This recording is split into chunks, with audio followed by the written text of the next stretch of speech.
Muy buen día para todos y todos. Reciban una cordial bienvenida a este curso, Epistemología y Método de la Investigación. Y en este caso específico vamos a hablar de un tema que nos convoca y que tenemos pendiente, y es hablar acerca de la posibilidad del conocimiento.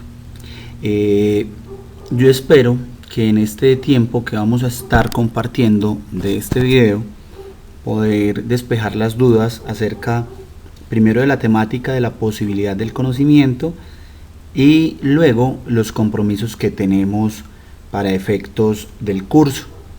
Dejar claro de antemano que la fecha de presentación obviamente será pospuesta, dado a que aparece apenas hoy esta información.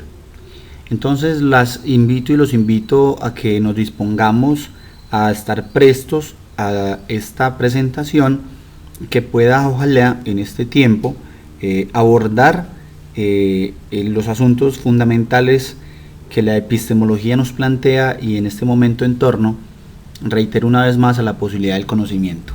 Para tal efecto, entonces voy a proceder a abrir la presentación que tenemos todos ya en nuestra plataforma, y es un texto tomado de Valenzuela González Jaime y de Flores Fara Manuel, de Fundamentos de Investigación Educativa. Nos habla de la cuestión de la posibilidad del conocimiento humano. Es una cuestión que plantea la epistemología, y aquí vamos a ver pues las posibles rutas o las posibles respuestas a esa cuestión. ¿Puede el sujeto aprender realmente el objeto? Ese es el planteamiento con el que la epistemología inicia este recorrido, y eso está planteado en términos de si realmente el sujeto puede conocer un objeto, y si realmente ese objeto le brinda la posibilidad al sujeto de ser conocido. Y entonces, en esos términos, ¿qué será entonces conocer? La pregunta es: ¿es posible aprender todas las características de esos objetos? Vamos a ver que hay distintas teorías y distintos planteamientos frente a esa posibilidad o no. La primera de ellas entonces es el dogmatismo.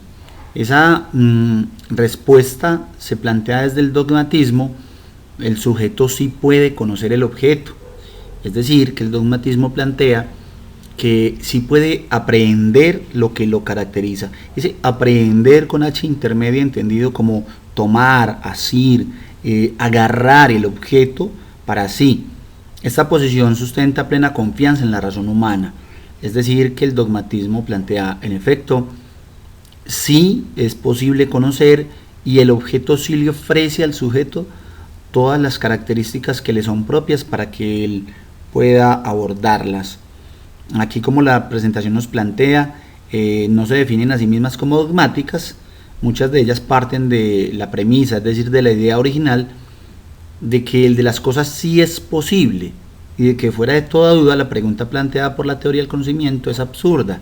El dogmático plantea que es absurdo el solo hecho de preguntárselo, dado que dan por sentado de que en efecto pues el conocimiento sí es absolutamente posible.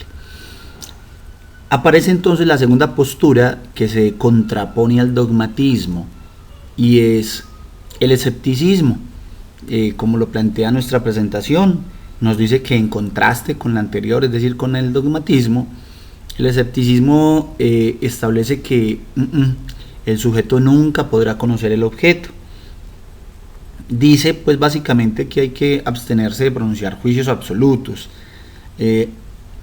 El escéptico no es un descreído porque sí, como popularmente se le ha conocido, sino que es muy cuidadoso de pronunciar juicios absolutos, ya que siempre existe la duda sobre si aquello que se presenta a nuestra conciencia es verdadero. El escéptico acepta básicamente la imperfección y las limitaciones del ser humano. Lo que quiere plantear el escéptico no es una postura radical de no se puede conocer, simplemente no se puede conocer absolutamente algo. El conocimiento de la realidad es burdo e inacabado, como lo plantea nuestra presentación, y está basado en información limitada de los sentidos. Para el escepticismo, los sentidos, como lo plantearía también Platón en el mito de la caverna, dice que los sentidos son engañosos y que por tanto hay que desconfiar de esa vía o de esa posibilidad del conocimiento. Viene a continuación la tercera posibilidad, y es el subjetivismo. Ahí aparece entonces el dicho de que nada es verdad o es mentira, todo según el color del cristal con que se mira. Es decir, la tesis del subjetivismo plantea el hombre es la medida de todas las cosas. En esa mirada de Protágoras, el filósofo, anthropos metrón, el hombre, medida de todas las cosas, la verdad de cada quien está influenciada por su historia personal. Es decir, que para el subjetivismo no existiría claramente un concepto de verdad, sino más bien un concepto de versiones. Es decir, la versión de cada sujeto depende de sus experiencias vividas, de la información con la que creció, de su formación profesional, de su formación familiar, de su entramado cultural donde se ha gestado, donde se ha criado, y todo esto hace que el mundo sea percibido por las personas de una manera diferente. Esa es una mirada subjetivista. Pero vamos a tener claro con la siguiente presentación que no se trata de aceptar como válido todo porque es mi verdad, sino que se trata de entender que esta posibilidad del conocimiento nos dice que estamos altamente influenciados por todo lo que nos pasa, como ya lo dijimos, por nuestra crianza, por nuestros adultos significativos, por nuestros contextos, y que de allí hablar de conocimiento será entonces reconocer que para conocer es importante tener esa claridad.